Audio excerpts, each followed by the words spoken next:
But I mean, it's just real talk though, because I mean, I would like to say that I always had the mental and physical toughness to finish every single thing that I started and be a superhuman.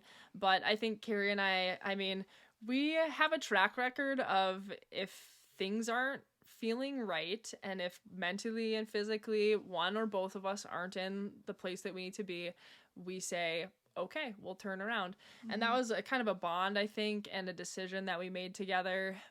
Hi, I'm Carrie. And I'm Molly. And you're listening to the Two Sisters on Adventures podcast. Day 8, part 2.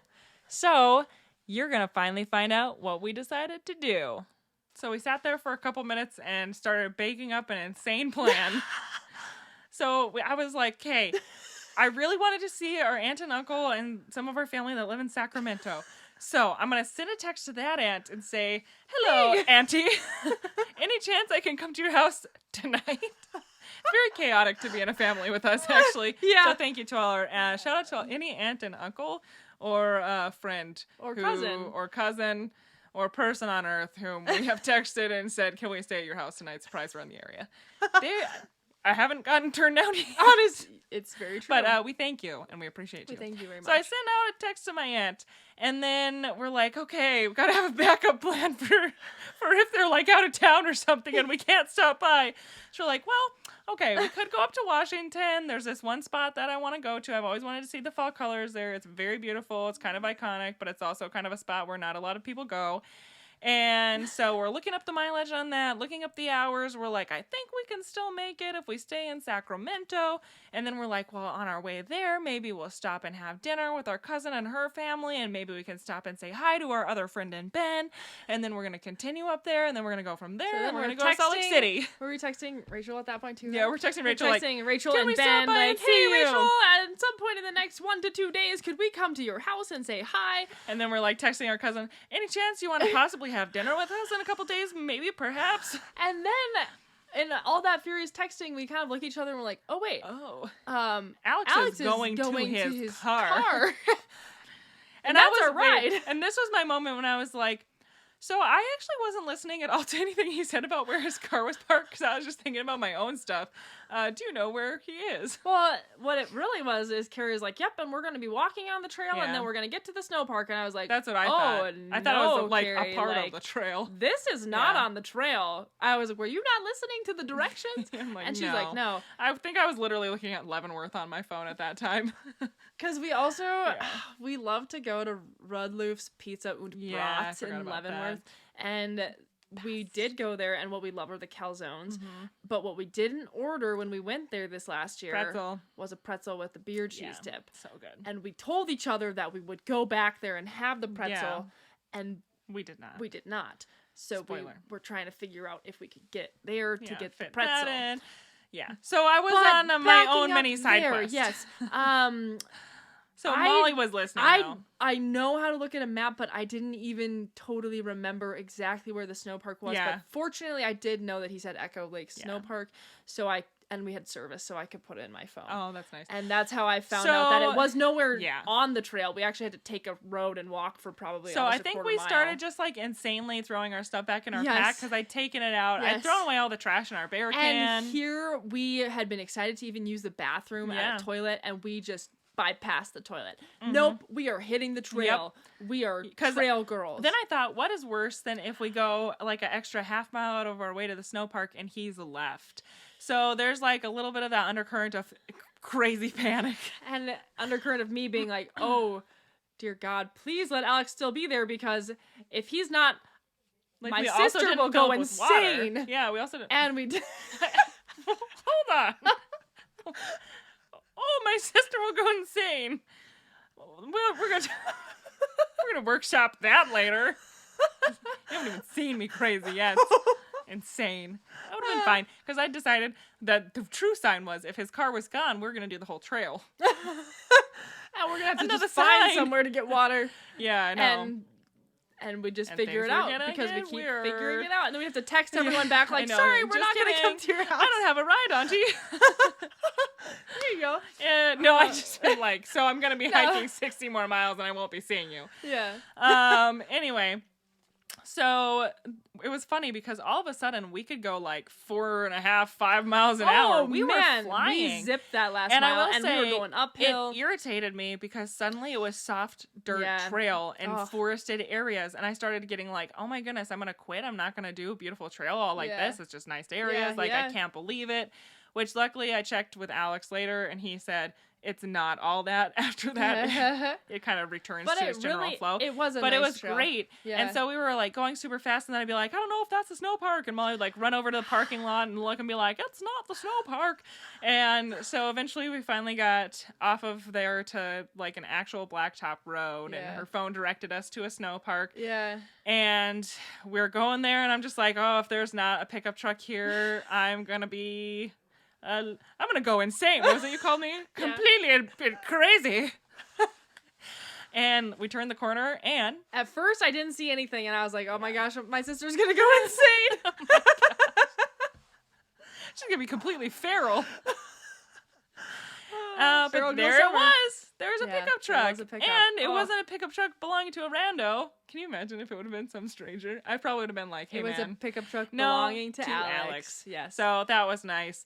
I think he was kind of surprised to see us, and we probably came in looking pretty hot. feral. Like, with the trekking poles, by like hot, she 5 miles an hour. Good looking. No, she means means like fast and feral.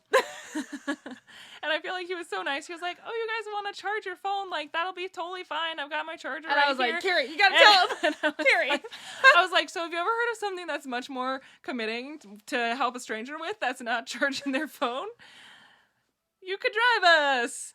And he was just really nice about it. He was like, that's no problem. Because I think on the trail I was thinking, oh, he's going to convince us to do the trail. He's going to be like, it's such a good feeling when you finish it. And like, how am I going to be able to explain to him that I know the feeling of finishing a trail. I finished a ton of trails, but it's just feeling not worth it to me. But I feel like the Tahoe Rim Trail has its own specific challenges, and he knew that, and he honestly was just nice enough to be like, oh, okay, if that's what you want, like, I've got space in my truck. He didn't even ask. Like, he didn't like wasn't judgmental or anything, awesome. And that was nice because I didn't really need to explain to like, someone.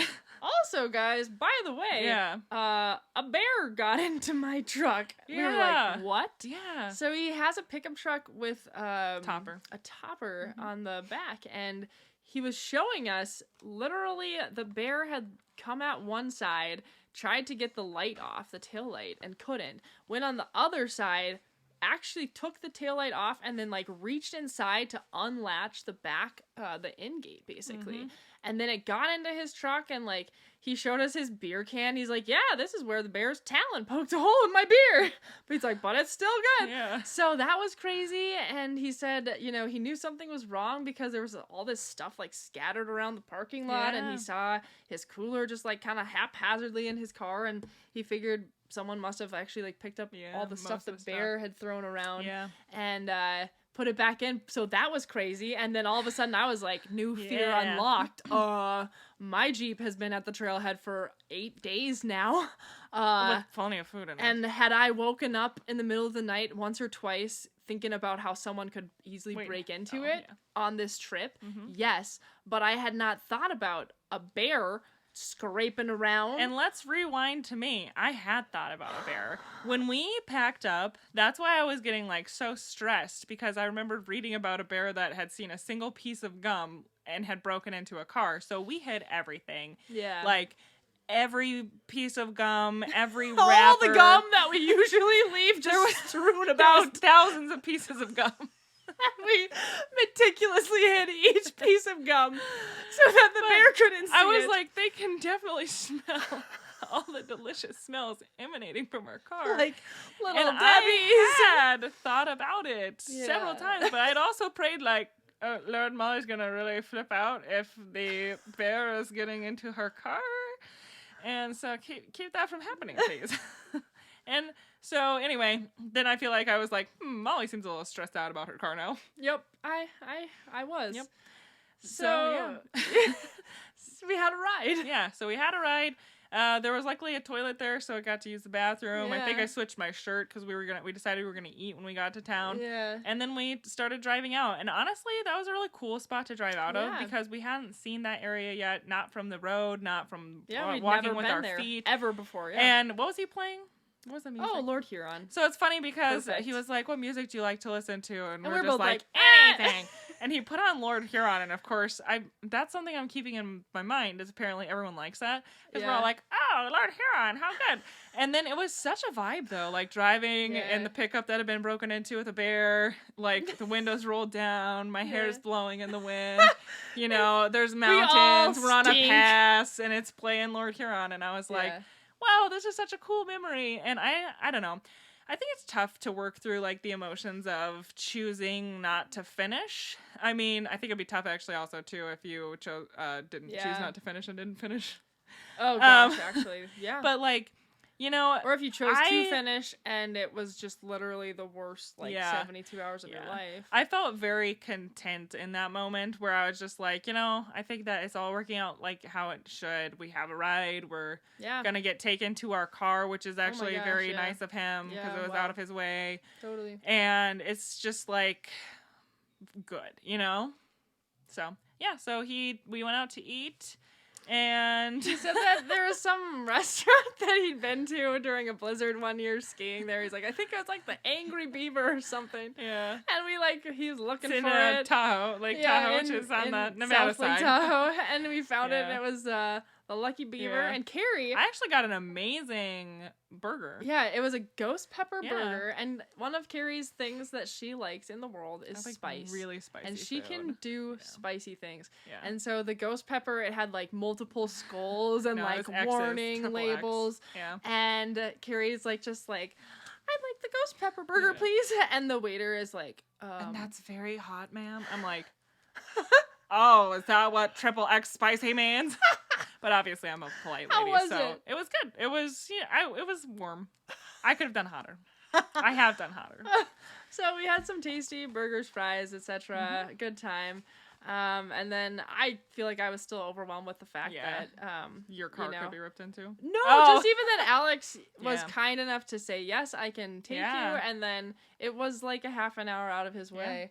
But he's like, oh yeah, like I can like. So we didn't have to try and like coordinate with Uber or hitchhiking or anything else. Weird, no, and we just didn't know if there were any Germans around to drive us this time around. A la episode 1 of our John Muir Trail podcast. It were episode. Just listen to all of them and you'll figure out which one it's in. But yes, we fortunately actually knew the person that gave us a ride in advance, days in advance, so that was cool. And yeah, so we had our meal, we popped back in the pickup truck, and the closer we got to the trailhead, to Spooner Summit trailhead, I kept thinking like, oh my gosh, what has the bear done to me? And I felt pretty good about leaving my car in North Dakota. We pulled up and the Jeep was fine. Completely intact. And Alex, he was like, wow, not a good feeling coming back to this trailhead so soon. So he could like remember when he like got there. Yeah, and there's no water cache, right? Because he was looking to see if there was. And then that's why he had to go to Spooner Marlin Lake. I think he went down to Spooner Lake and then back Lake. up. I think that what did he say? He was like at 180 miles or 185 maybe, because he had done quite a few detours for water. But yeah, so we made it back to the Jeep. Yeah, and then we drove. Okay, go ahead. I was just gonna say it was really bizarre because we started the trail on a Tuesday. We ended the trail on a Tuesday. We started the trail at like 4:30 p.m. And we ended the trail at 4:30 p.m. So it was really wild because the lighting was the same, like the quaking aspen in the parking lot. Random children exercising in the forest were there. I was like, are they here? Like, is this a 24/7 installation or like? So it was just really wild because it felt like a deja vu moment, like it was us 8 days ago before we started, but here we are like 116 miles and 8 days later. And it was just a kind of weird kind of paradox. Like but so we, visited with Alex just a little bit more. Took a picture. Got changed. Got in our car. And we're like, well, we're going to Sacramento baby. So Carrie and I had walked across the road for Spooner Summit. And now we were going to attempt to pull out into traffic. And it wasn't that bad though, because didn't you just have to turn right? Yes, and I was so thankful because we could go 2 different ways into Sacramento. We could go through Nevada, or we could go back to South Lake Tahoe. And I was like, well, I know for one thing, I'm not turning left. Yeah. So Which Nevada traffic was it also is. real bad in South Lake Tahoe because they were doing a lot of construction. Totally. This is your traffic report. Yeah. On It's the all 9 to 5. congested. Yeah. So we'd made a right turn, went back to Nevada, and then began our road trip to Sacramento. And what I hadn't realized is as we drove south towards our junction, where then we'd head back into California again, we were like there are these paralleling. amazing just mountains that are rising up, and I was admiring them as I was driving, and I was like, wow, Carrie, these mountains look so beautiful. I would like to walk on top of them. And I was saying stuff like, well, those are way too cold to be the mountains we would have been walking in. And I looked at it on a map, and it was 100% a continuation of the Tahoe rim. So, I mean, we had walked on, like, when we started at Swooner Summit, it was similar geography, I do think. But just, having made the decision to say, okay, I am comfortable with getting off the trail. This is the best decision for us at this time. Yeah. Totally fine. But then driving alongside the trail and seeing salt in in this the wound. Epic lighting what it would have looked like from kind of the outsider's perspective, I did get a little emotional. And I started to cry. And I started bawling a little bit. Yeah. And I don't know. It was just, I feel like it's just hard because this season of hiking, we completed a few trails, but then like a couple opportunities were taken from us because of weather and fires and stuff. And it's just like, I just wanted to like do something kind of big and accomplish it. And then you start to, question your ability to do anything, and all the emotions are just going through. And so, I just had to cry it out for a while. And then after I cried a little bit more, and then I did feel a little bit better, and Carrie sat there. Well, no. No. Yeah, Carrie was real cruel. No. Okay, so I think that we had like two different perspectives, because when we selected this trail, I kind of knew that 165 miles was a big objective for 10 days, plus like a road trip there, a road trip to the wedding. I knew it was a huge objective. Yeah. And I really wanted to complete it, but I feel like I said to you multiple times, this is a decent option for us because there are bailout points. And I know you'd be like, well, why are we even doing it if we're going to bail out? And I was like, because it's our only option. I don't know if you've noticed, but we've looked at everything, and that's our only option. Totally. And so I think that I started it with the mindset of, I am going to finish this whole trail, and I want to finish this whole trail. But also I kind of had in the back of my mind, like, the reason I selected this trail is because if it becomes unrealistic for us to finish it, we have an option where we don't have to. Totally. And so I already had that idea in my mind. And then I feel like also I was just like, I wasn't dealing with just one large blister on my toe. I was also dealing with some minor issues like pitting edema of the ankle, hip that kind of would lock up and not move, just knee clicking, some minor issues. And so I think that I was kind of like, in a way, like when we weren't going to do it anymore, the mental burden of, oh my goodness, like, my physical ailments are just compounding was kind of taken away from me. And I was really excited to see our aunt and uncle. So I was kind of just like, I think it's going to be fine. I'm okay with it. And I felt that I knew that Molly was going to really kind of read a lot into it about which is okay, Yeah. I knew that you were kind of going to be like, well, what if it means we can't ever finish a trail? I was definitely right there. I went there so fast, we'll never finish another trail again. We're quitters. She's like, I don't think we can even hike anymore. I don't know if backpacking is right for us. Did I say that? Basically. Shoot. And I think it is emotionally kind of a hard thing to say, to look at something and say, I've had enough, basically, especially when I feel like we are very used to pushing through stuff and getting stuff done. Wow. And, we'd had one other instance that season where we were going to climb a mountain, and when we got to the glacier, it was super open and beyond our comfort zone, and we said we're not going to do it. Yeah. And so it was kind of like a back-to-back. We didn't finish something, but it's also true. Like a back-to-back. We kind of made good choices. Because on that trip with the glacier, there were other people there who had way more experience than us, and they also didn't go, and they told us it's smart that you didn't go up there today. Yeah. And I think it's hard because it's like, nobody wants to talk about being a failure, or nobody's like posting like, didn't summit Mount St. Helens today. Here's my cute selfie, or like, here's a cute selfie of when I didn't finish the Tahoe trail. You know, but it's like, reality is that if you go into the mountains and you make it back okay, then you've had the best outcome that you have. So I think it was that's so true. Thank you.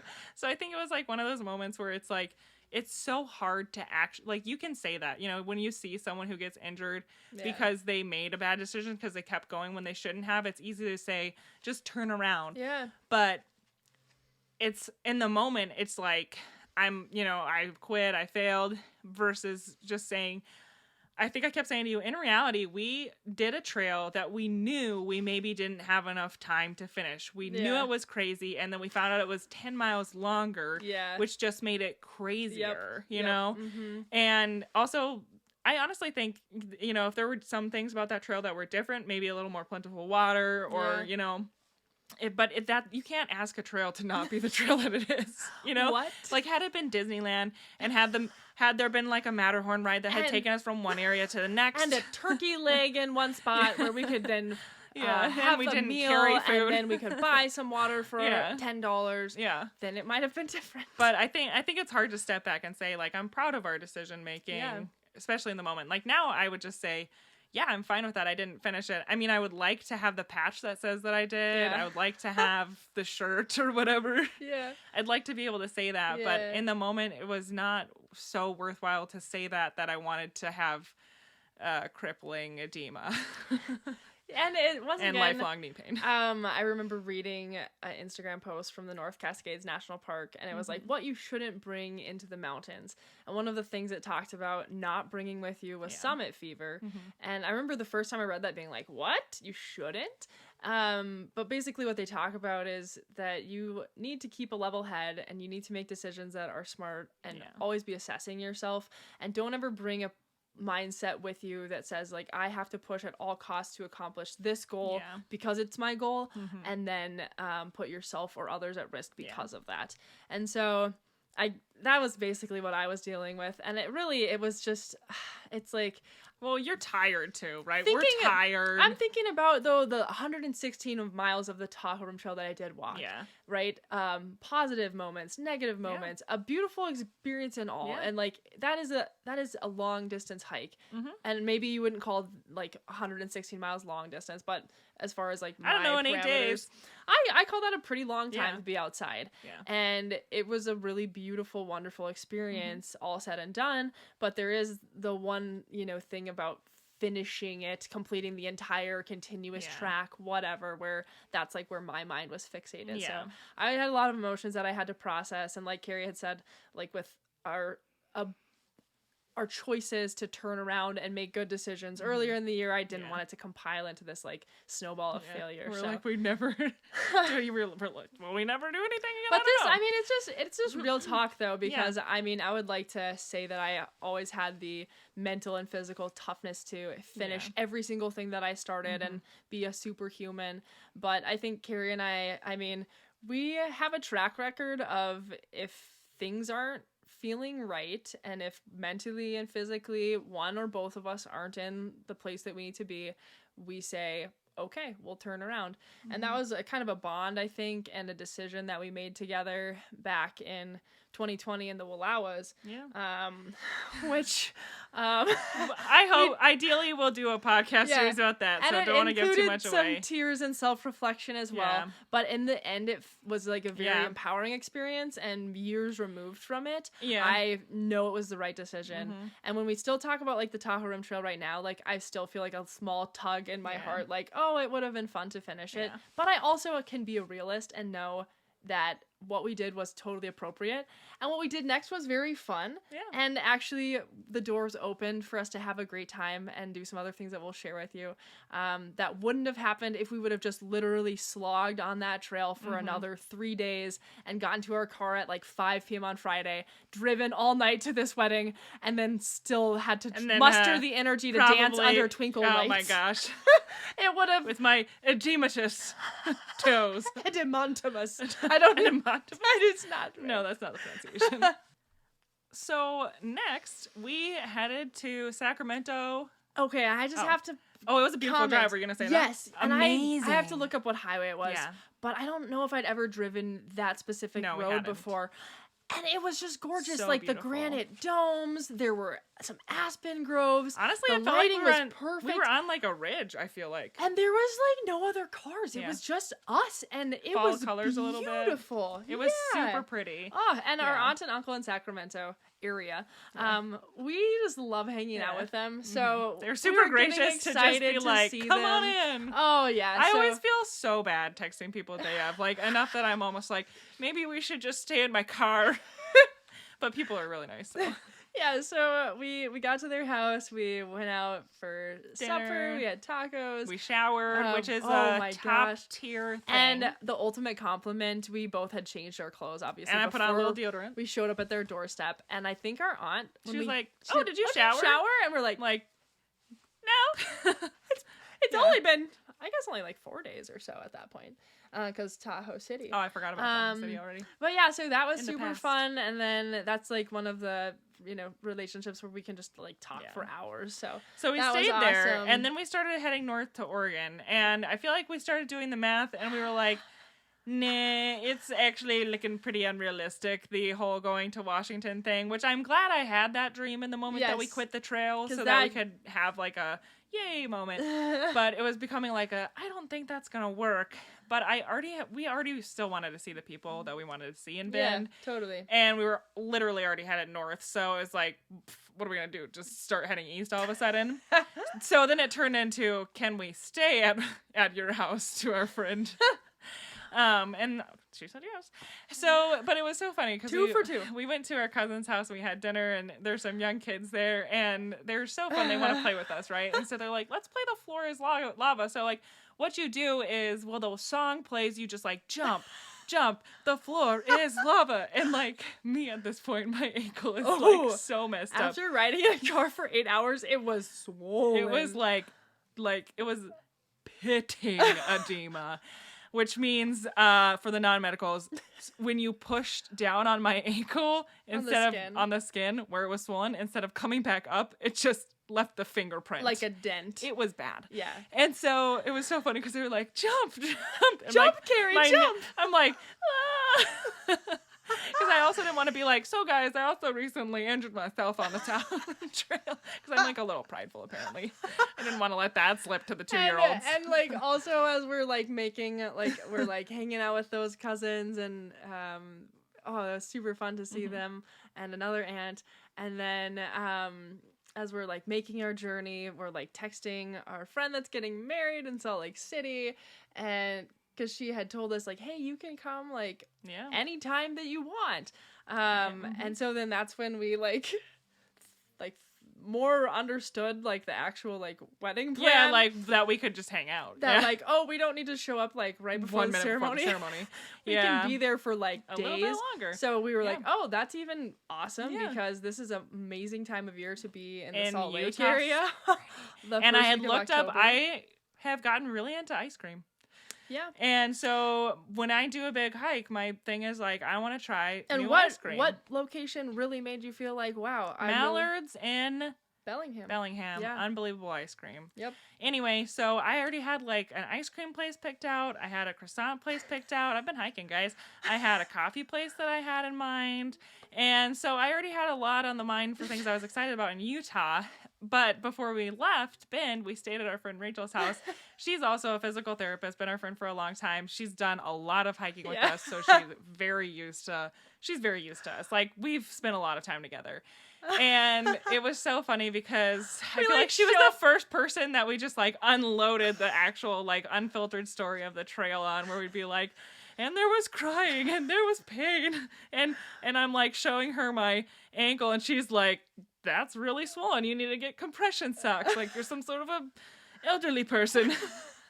And then like Molly, it was so funny. Molly was like, I'm going to show you my blister. And honestly, she laughed so hard. She like fell onto the floor from her laughing. So it was just, she could not believe the massive size and nature of the blister. It was big. And she fell onto the floor. Yeah. And I took it like a champ. Yeah. Good job, Molly. Thank you. So anyway, it was nice to it was so kind of fun to like debrief with Rachel. And I feel like she's used to hiking with us. Yeah. She's used to our backpacking trips, and it was nice to just sit down and be like, so from the very beginning now. Let us tell you all of our flaws. Yep. So then we headed to Salt Lake City, and honestly, Carrie stopped. We were in Burns, Oregon. We heading east, and we had to find a CVS. I was like, this is the last Rite Aid.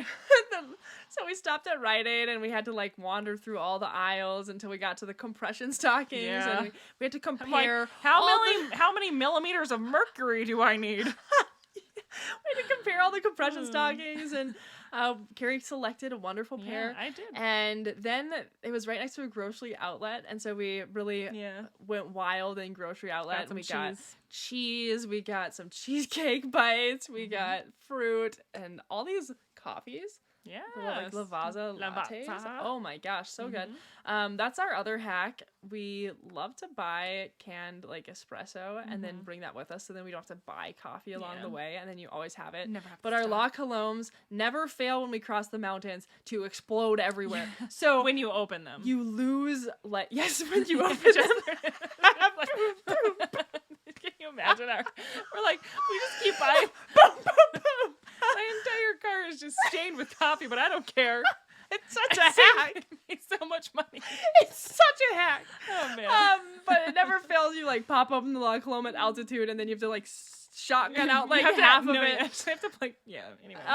And we had bought our friends a nice wedding card, and I immediately just like sprayed all over it. It's like, well, that's real life. Totally. So we stopped in Burns, got the compression stockings, and then continued on our way to Idaho. Yes.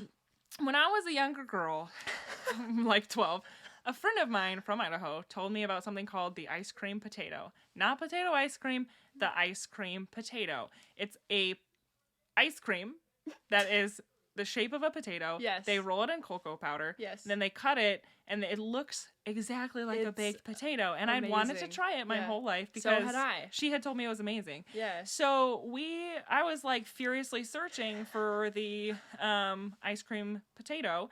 Found that.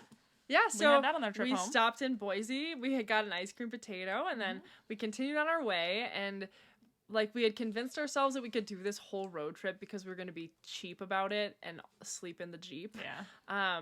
And then we ended up staying in more hotels than we had intended, but we couldn't justify sleeping in the Jeep the night before we then had to go and be social with other people. Yeah. So Carrie got to go and be social. Oh my gosh. Yeah. Had the privilege and joy of being social with people.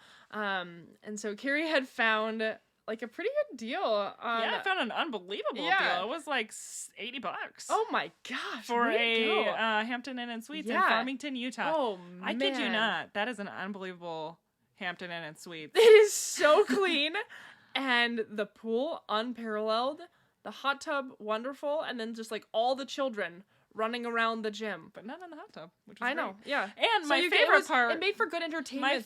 Yeah, you'd like look and you'd be like, wow, that 12-year-old is running, and the other kid is bouncing on a ball, and look at that kid go. Yeah, and this one's doing some kind of an ab workout. My favorite part was that when Molly was reading the review, she was like, you know how it'll have different keywords that are mentioned in reviews a lot. Like one was clean, one's like made or something. And she's like, why is Jesus a keyword at this motel?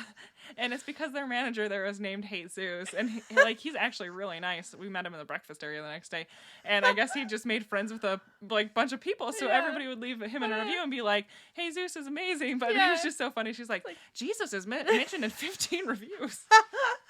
So we had just a nice time at the Farmington, Utah Hampton Inn and Suites.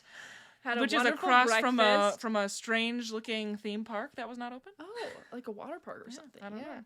And then it was awesome because we actually got to make it through the Alpine Loop, so scenic drive. Yeah, to see the fall colors by Mount Timpanogos. Oh my gosh, yeah. We had seen some really nice aspens the year before when we drove through Utah, like basically the exact same time of year. And then this was taking it to like a whole nother level. So we got to do a little day hiking. And I would like to sidebar, the compression socks did unbelievable stuff for my ankle. They shrunk Carrie's ankle. It was like whoop to like almost a normal ankle. It was wild. And I love it those. seemed like it was the type of swelling that could somewhat be maintained with activity, but as soon as your legs were down in and the car. riding in a car, it was gone. So it hurt a lot less with the compression too. Oh right? yeah, because like my skin was not filling up with fluids. It was just a huge skin sack of fluids. Makes sense. And then we finally got to our end destination, the wedding. Yeah. Got to connect Such a fun with time. So many good friends, make new friends. And So, it was we both like I feel like when we got there we both looked at each other and like, wow, we've actually rested and recovered and now we can have fun at this opportunity versus showing up kind of like limping around weird. Ragged and drained. And so I feel like it allowed us to balance out the best of both worlds. Yeah, where we did get to hike, which we wanted to do. Totally. We did get to meet new friends. We did get to do town day fun stuff. And then we got to see family, friends, and then just like ice cream potato, and then just have such a good time in Utah and, you know, like meet new and old friends. And it was just honestly perfect how it worked out. And I think that was really nice to kind of say, like, not only did we make the right choice for ourselves, like physically and in terms of like how much we would have had to push or not push, like, but also socially and honestly, emotionally. Yeah. We got to have a lot of fun and we got to do the things that we wanted to do. And just because you start something doesn't mean that you have to like be insane to finish. And honestly, I just did a course about behavioral economics this morning actually. And that is an actual effect, a psychological effect. I think it's, I don't know, the sunk cost effect or something, where you've sunk this much into it, so you've got to finish it. And it's actually a bad idea, but you just keep doing it because you've spent that much time in it. And so that's actually, once again, not to toot anybody's horn, but it is an awareness piece, right? Where you can take a step back and say, okay, even though I feel like I've put so much time and effort into this and that makes me want to finish it, I can actually still have the perspective to say, maybe that's actually not the right call, even though that's like a gut reaction that I have. So. And I feel like it's good because sometimes you still do finish that thing. Like sometimes you do push through and you still should finish it. And all the power to you. But it's just also, I think that one thing I really like, one thing that I think is really important, and I think I've talked about this before on the podcast, is you have to assess yourself when you're in the wilderness, when you're in real life too. But you need to be able to assess yourself correctly. And I think sometimes saying, I need to be done for a little bit is the correct assessment. Yeah. So anyway, thank you so much for listening to another episode, the final episode of the Tahoe Room Trail series of the Two Sisters on Adventures podcast. Don't worry, we have other stories coming for you because guess what? We didn't only do 2 trails in our life. So I hope that you'll tune back in to join us next week for the Timberline Trail, which was honestly a very fun, very cool trail. So you won't hear so much about us talking about all of my different ailments. And Molly didn't even get a giant toe blister. No, I didn't. And this trail was really fun. We did it in 2023. And I actually couldn't believe... Yes. Okay. I actually couldn't believe that it took me as many years as it did to do the entire Timberline Trail because I like to say it basically encapsulates so much of what makes Oregon beautiful and unique in one trail. So, and I would totally recommend it. So, yeah, you can listen to that. You can listen to that next week. But in the meantime, you can follow us on Facebook, Instagram, YouTube, and Spotify, Apple Podcasts, and anywhere wherever else you get your podcasts. Two Sisters on Adventures. You can feel free to rate and review us, or just do whatever the heck you want, but just keep listening to us. Thanks so much for listening to us. Bye. Bye.